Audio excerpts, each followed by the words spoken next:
C'est une population qui a vécu des choses très difficiles et qui ne se sent pas encore du tout en sécurité, d'autant qu'il continue à y avoir des bombardements, des militaires partout, des tirs partout. Ils vivent dans la peur, ils vivent dans la crainte des représailles et ne savent pas exactement quoi dire et à qui le dire.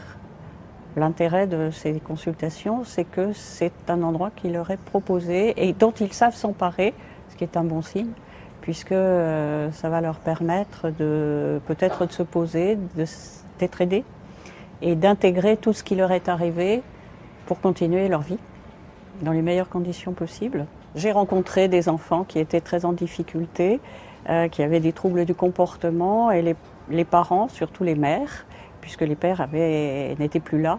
Les mères étaient encore plus en difficulté parce qu'elles-mêmes n'avaient plus la capacité de faire face aux troubles et aux émotions de leurs enfants. Et il y a des mamans qui ne savaient pas faire autrement qu'attacher leurs enfants pour pouvoir les contenir et éviter que leur débordement puisse gêner les voisins ou les autres membres de la famille.